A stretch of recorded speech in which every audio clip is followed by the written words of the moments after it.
Let us speak plainly, but not without reverence. Let us speak clearly, but not without the weight of memory.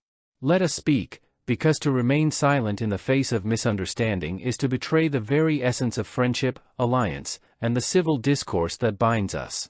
What stands before us is not a mere economic matter, nor a bureaucratic squabble over percentages and figures. No, what stands before us is the legacy of two nations, bound not only by geography but by shared history, mutual values, and the unwritten trust that emerges between neighbors who have stood shoulder to shoulder in times of crisis. America and Canada do not merely share a 5,525-mile border, we share memory. We remember Gander, Newfoundland, on September 11, 2001, where a town of 10,000 opened its doors to 33,000 stranded Americans. We remember the selflessness, the humanity, no hesitation, no politics, just empathy on authenticity. We remember Operation Unison after Hurricane Katrina, when Canadian ships cut through disaster-ravaged waters to bring not only supplies but hope to Louisiana. And when California burned, they came again. That, my friends, is not policy, it is character. That is not a trade, it is a gesture from one soul to another, between two great peoples. And so, when Senator John Kennedy rose to speak of tariffs and trade, he was not launching an economic proposal. He was issuing a moral challenge. I want to talk about Canada. And by the way, Mr. President, my colleague here today, Nick Ayers, is with me. Nick is one of my colleagues in my Senate office, and I thank him for being here today. I want to talk a moment about Canada. I want to make it clear, I love Canada. I visited Canada several times, many times. It is breathtakingly beautiful. And the people of Canada are just terrific. They're hardworking. They're very pleasant. They're fun-loving once you get to know them.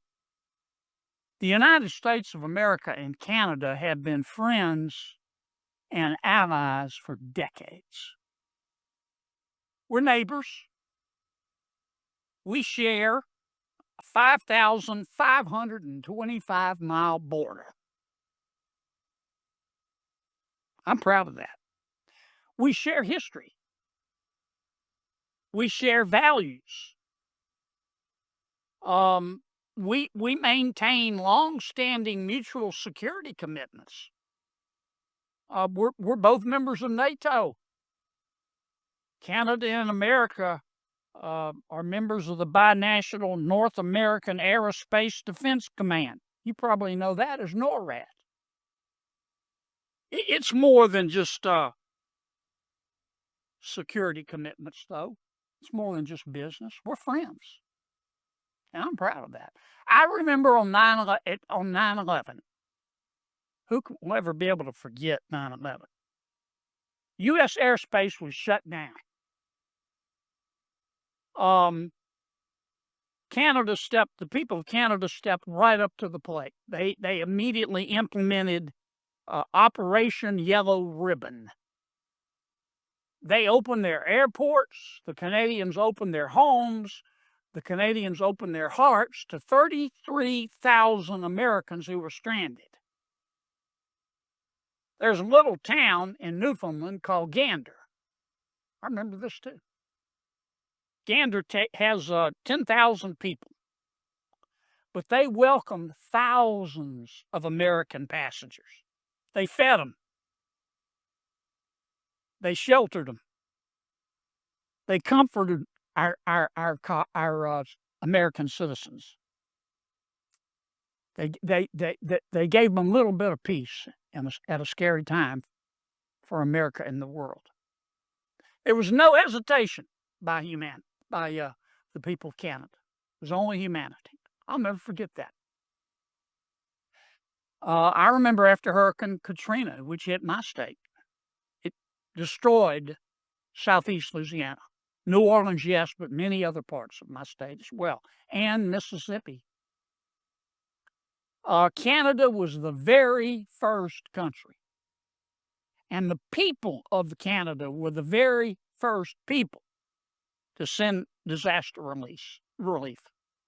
Their program was called Operation Unison. Their military ship sailed south to help us in Louisiana. They sent 1,000 people and a lot of supplies. And you know what? The good people of Canada did the same thing when we had the horrible fires in California. Here's my point. I don't want to be at war with Canada. I don't want to have a trade war with Canada. I want us to continue to be friends. I made this suggestion to the new Prime Minister of Canada the other day, Prime Minister Carney. I'm going to make it again. And I hope this time he'll take it more seriously.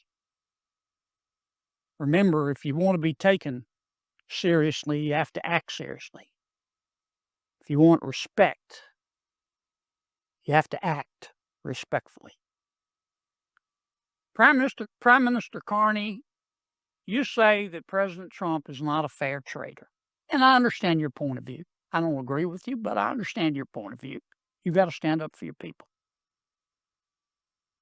If Prime Minister Carney, if you believe in free trade, then here's what you do. Make this offer today. Offer to go to 0 tariffs in Canada on American goods. No tariffs. None. 0. Zilch. Nada. And challenge America to remove all of our tariffs on Canada. So the people of Canada can sell their goods to Americans without a tariff, and the people of America can sell their goods to our friends in Canada without a tariff. 0 tariffs. Let Canadian businesses and American businesses compete. Competition makes all of us better. That's one of the shared values that we have with our friends in Canada.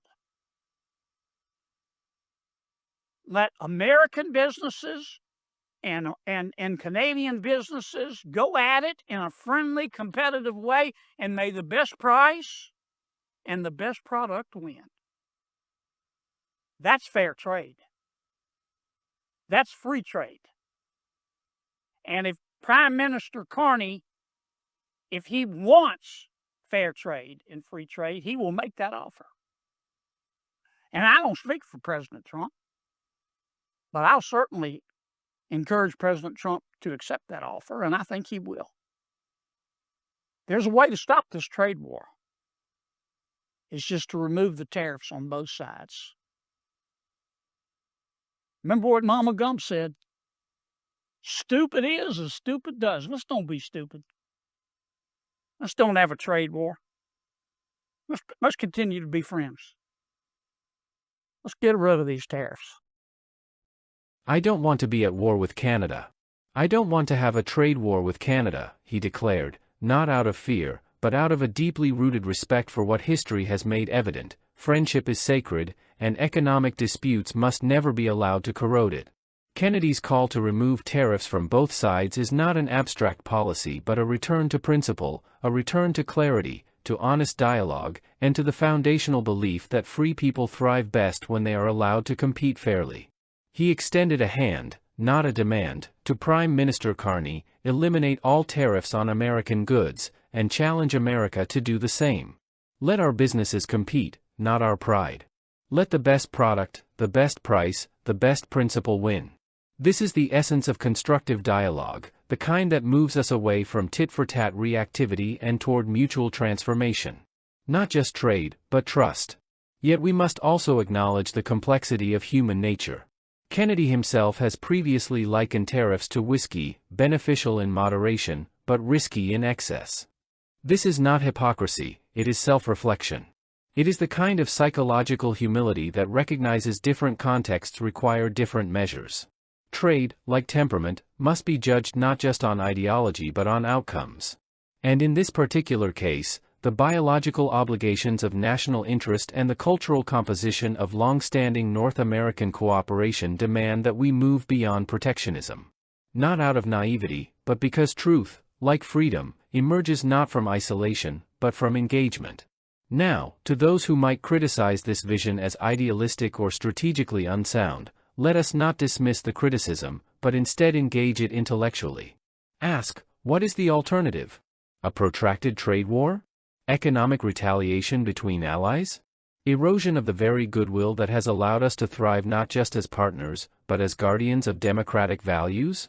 Kennedy's challenge is not merely directed toward Canada, but toward America itself, toward President Trump, toward Congress, toward each of us. Can we be bold enough to lead with trust? Are we capable of intense listening, even when the narrative doesn't follow our ideological preferences? Can we accept that to question our own assumptions is not a weakness, but a strength? Indeed, there is nervousness in any such proposal. It's easier to raise tariffs than to lower defenses. But it is precisely in that vulnerability where we find our intellectual challenge, and our opportunity to evolve. This is where systematizing knowledge and analytical discourse become essential. Let us look at the history of tariff policy. Let us observe its effects not only through economic indicators but through psychological insight. Protectionism may give the illusion of control, but often it fosters resentment, isolation, and inefficiency. On the contrary, free trade, undergirded by trust, builds alliances that last. What Kennedy calls for, then, is not merely economic liberalization. It is a renewal of vision, an envision, if you will, wherein spontaneity and reason join hands. He speaks not just as a policymaker, but as a man carrying forward a narrative, a storytelling tradition, that appeals to curiosity, insight, and truth. It is confrontational at times, yes. But confrontation born of care, not contempt. It is the confrontation that says, "You matter too much for me to lie to you." His speech, laden with metaphor and memory, is not without rhetorical flourish. "Stupid is as stupid does," he quipped, quoting Mama Gump. But behind that jest lies a deeper truth: we must not allow pride or inertia to override reason and common sense. Kennedy's challenge is not unilateral. He does not cast blame solely on Canada. Instead, he says, let both nations act. Let both show leadership. That is the heart of free speech, not merely the right to speak, but the duty to speak when silence could harm truth. Let us then be inquisitive, not reactive. Let us explore the hidden logic beneath these trade dynamics. What might a zero-tariff landscape look like between the United States and Canada? What cultural, industrial, and social revitalization could it inspire? It is worth imagining. And it is worth noting that this vision has cross-border resonance. Canadian conservative Maxime Bernier echoed Kennedy's vision, calling for the elimination of all tariffs with the United States. This is more than coincidence, it is convergence. It is the conservative belief in liberty through competition made manifest. Bipartisan U.S. senators such as Chuck Grassley and Maria Cantwell have introduced legislation requiring congressional oversight of new tariffs. That is not left or right. That is democracy acting in self-correction. So where do we stand? We stand at a crossroads, not only of economic policy but of national character. Will we allow momentary fears to dictate long-term friendships? Or will we rise to the occasion, not just as nations but as peoples who remember, reflect, and reason together? The answer is not found in algorithms, but in values. Not just in GDP, but in dialogue, clarity, truth, and the courage to change one's mind. Kennedy's speech reminds us of what is possible when we don't just argue, but understand. When we don't just critique, but create. When we recognize that in our intangible, sometimes spontaneous expressions of goodwill lies the most authentic diplomacy. So let us not reduce this to a speech about trade. Let us recognize it as a psychological, moral, and political blueprint for a better relationship, one rooted in clarity, dialogue, empathy, respect, self-reflection, and truth. Let's not be stupid. Let's get rid of these tariffs. Let's continue to be friends.